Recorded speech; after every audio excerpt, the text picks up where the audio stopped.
She was spotted by Jake at midnight, with bare feet, mascara on her face, and a stumbling effect on the road. Cars passed by, but no one stopped, despite her apparent confusion and drunkenness. Despite having his daughter asleep in the back seat and facing numerous difficulties, Jake had to make a decision. A quiet voice that wouldn't let up was the message he received, which changed everything. Let us know if you like our stories about human kindness and second chances by subscribing to Truth Lines USA or by leaving a comment below. We want to hear from you too, as Jake Turner was an unsung hero who repaired cars to ensure his 7-year-old daughter, Lucy, stayed safe and sound. Keep in mind that kindness doesn't always transfer to everyone, especially when things are happening outside of the mechanic's office in Colorado, where children can easily get sick. Despite his wife's death 3 years ago leaving him with nothing but a hole in his life, Jake did his utmost to pack and give Lucy her lunch, even though he didn't believe it or at all. Meanwhile, the rain continued relentlessly that night. While returning from a late shift, Jake observed Lucy lying in the back seat with her stuffed bunny tucked under her arm. The road was quiet except for the wipers dragging across the windshield. He then saw her standing near the guardrail, soaked and shivering. Initially, he assumed she was waiting for a lift, but then she threw her arms around the road like someone was trying to pull her over. Jake slammed on the brakes, his heart racing.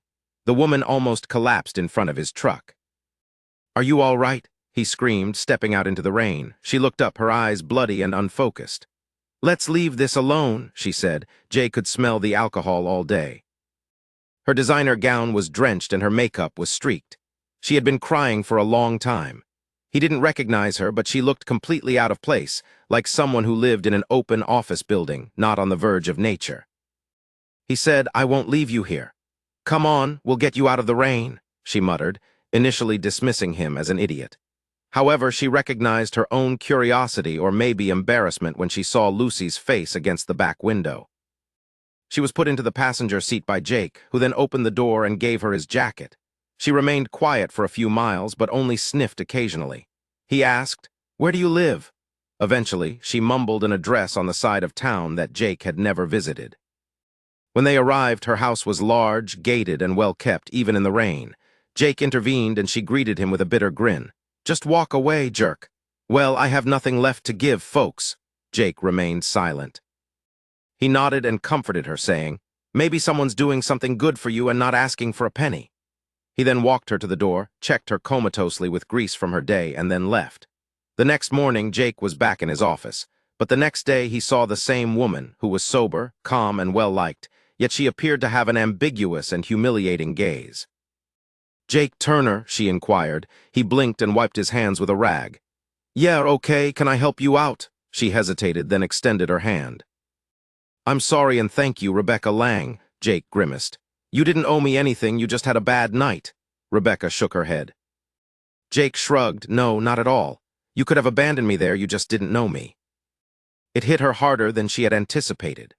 Rebecca Lang, the CEO of a major technology company that was well known in the local media for her confident manner and billion-dollar transactions, had been experiencing her own difficulties.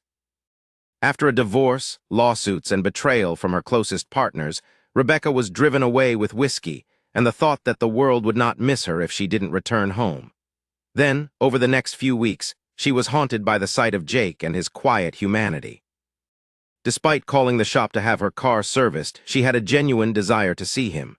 When she arrived, Lucy was also there, helping her father with the keys and smiling at the customers. Rebecca observed them interact. How kind was Jake with his daughter? Despite his tiredness, he still found time to make a joke with her and make her laugh. This made her feel so much happier, and she started coming back for more visits. She would bring coffee or drop off lunch for the team, even though there was no team present. She confessed that it was more than just gratitude, it was also a form of healing. One day she came across Lucy sitting outside the shop with chalk on the floor. "Greetings," Rebecca exclaimed. "What do you think you're up to?" Lucy asked, with a garden-like arrangement and an open window allowing her father to watch the world from his workstation. "Ah, that's so beautiful," Lucy exclaimed, "and my dad has worked so hard, but I think he'll tell me one day." Rebecca sat beside her, overwhelmed with emotion. The rain, the stranger who wouldn't leave, and the little girl who was sleeping in the back seat all lingered in her mind that night. She acknowledged that she couldn't simply say thank you and needed to do something else. The next morning, Jake walked into the office and saw the shop owner with wide-eyed eyes. "Jake," he said, "you'll never believe what I've just done here." After the company's lease was paid, they announced that they wanted to keep the place under their management, and Jake looked at her with a smile on her face as she held up her coffee in front of him, thinking it was joked. "You've been operating this place for years, and I trust you're not mad," she said softly. Jake shook his head and said, "I can't believe that. That night you taught me that being kind isn't a weakness. You showed me respect for others' abilities." "I'm just returning the favor." Jake's eyes were filled with tears. He didn't even try to hide. "You didn't have to do this."